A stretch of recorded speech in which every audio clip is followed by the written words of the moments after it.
శుభోదయం పిల్లలు.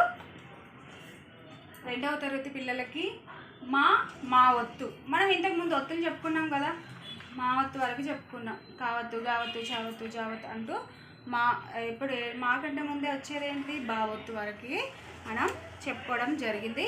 ఈరోజు మా ఒత్తు ఉన్న పదాలను ఎలా పలకాలి, ఇంకా మాకి గుణితం రాస్తే ఎలా పలుకుతాం అనేది ఇప్పుడు చెప్తాను.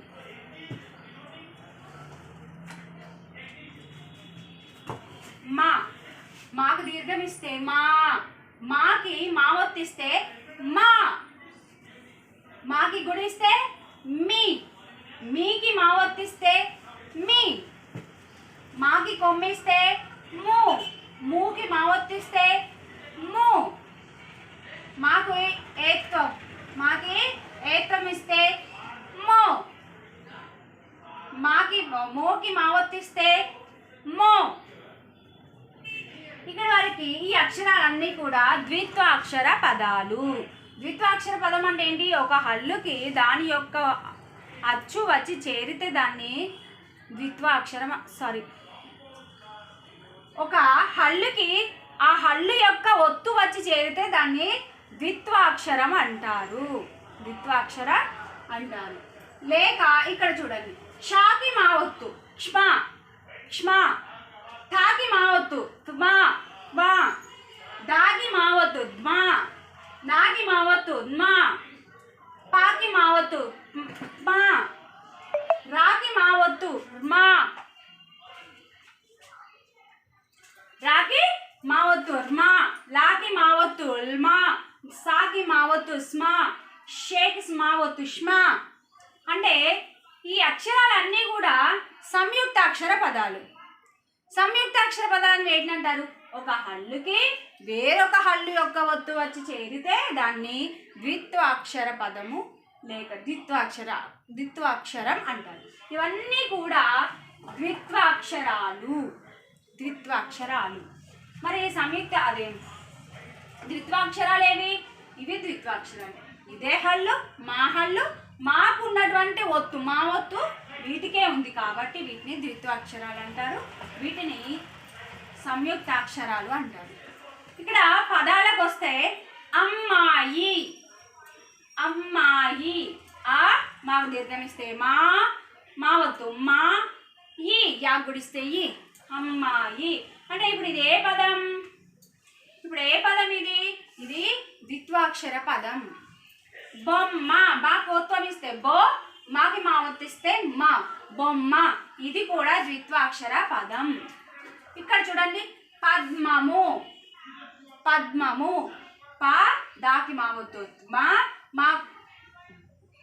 దాకి మా ఒత్తు, మాకి కొమ్ము పద్మము అంటే ఇక్కడ ఏముంది, ఇక్కడ దాకి దావత్తుందా? లేదు కదా, దాకి మా ఒత్తు ఇచ్చాడు. అంటే ఇప్పుడు ఇది ఏ పదం? సంయుక్తాక్షర పదం. ఇక్కడ సంయుక్తాక్షరం ఉంది కదా, అంటే ఇది మొత్తం కూడా సంయుక్తాక్షర పదం. అర్థమైంది కదా? ఇది కూడా అంతే. లక్ష్మి, షాకి గుడిస్తే మా ఒత్తు. లక్ష్మి అంటే మా ఒత్తు అనేది షాకి వచ్చింది కాబట్టి ఇది సంయుక్తాక్షర పదం. కావత్తు రాలేదు కాబట్టి ఇది సంయుక్తాక్షర పదం. అర్థమైంది కదా పిల్లలు? వాటిని ఎలా పలకాలనేది ఇక్కడ చూడండి. ఇక్కడ బొమ్మలు కూడా ఇచ్చారు. అమ్మాయి, పద్మము అంటే ఏంటిది, కవలం.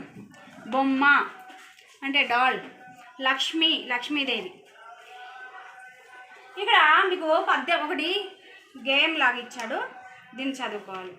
అమ్మ నాకు బొమ్మ, అందాల పూల కొమ్మ, కరివేపాకు రెమ్మ, కంటిని నీటి చెమ్మ, ఎద్దుకు 2 కొమ్ములు, మనకి సుగుణాలే సొమ్ములు. అర్థమైంది కదా పిల్లలు? ఇది రివర్స్ చేసుకుంటూ చదువుకోండి.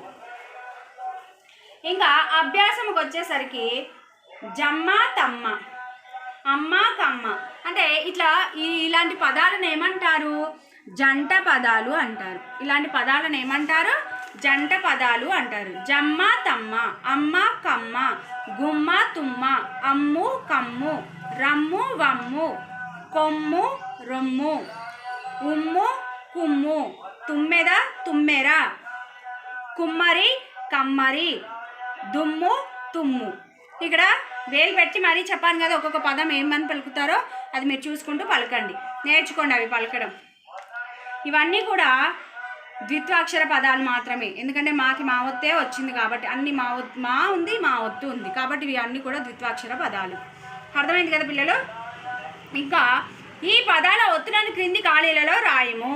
ఈ క్రింది పదాల ఒత్తులను క్రింది ఖాళీలో రాయండి. ఈ పదాలకు ఏముంది? ఒత్తు ఏముంది? తా ఒత్తు ఉంది. ఇక్కడ దా ఒత్తు, నా ఒత్తు, పా ఒత్తు, బా ఒత్తు, నా ఒత్తు, మా ఒత్తు, మళ్ళీ తా ఒత్తు, దా ఒత్తు, బా ఒత్తు. ఈ ఒత్తులన్నీ కూడా సీరియల్గా ఇక్కడ రాయండి, ఇక్కడ రాయండి. అర్థమైంది కదా? ఇది ఇక్కడ జతపరచడం. కప్ప, అబ్బాయి, డబ్బా. మీకు తెలుస్తుంది కదా, అబ్బాయి కదా తలది, అబ్బాయి, డబ్బా, కప్ప. ఇవి మూడింటిని జతపరచాలి. డబ్బా, కప్ప, అబ్బాయి. కనపడుతుందా? ఇక్కడికి వచ్చేసరికి తుమ్మ చెట్టు. మొదటిది ఏంటిది? తుమ్మ చెట్టు. గుమ్మడి కాయ, కొబ్బరి బూరు, జమ్మి కొమ్మ, అమ్మల పొద, అమ్ముల పొద. అర్థమైందా? అమ్ముల పొద. చూడండి నాన్న, ఇవి కూడా నేర్చుకోండి. ఇంకా చూసి వ్రాయము. కుమ్మరి కమ్మరి దొమ్మరి, తిమ్మిరి దుమ్ము ధూళి, అమ్మ బొమ్మ. ఇవన్నీ కూడా ఒక బుక్ తీసుకొని ప్రాక్టీస్ చేయండి ఇవన్నీ కూడా. ఇంకా ఉదాహరణ, ఖాళీలో సరైన పదాలను వ్రాయండి. ఉదాహరణలకు ఒక గద్ద, ఒక అమ్మాయి, ఒక కప్ప, ఒక పుష్పము, ఒక పెట్ట. ఇవన్నీ కూడా ఒకటి ఉంటే ఇలా పలుకుతారు. ఒక గద్ద, ఒక అమ్మాయి, ఒక కప్ప, ఒక పుష్పము, ఒక పెట్ట. ఒకటి ఉంటే ఇలా పలుకుతారు. రెండు కంటే ఎక్కువ ఉంటే ఎలా పలుకుతారు?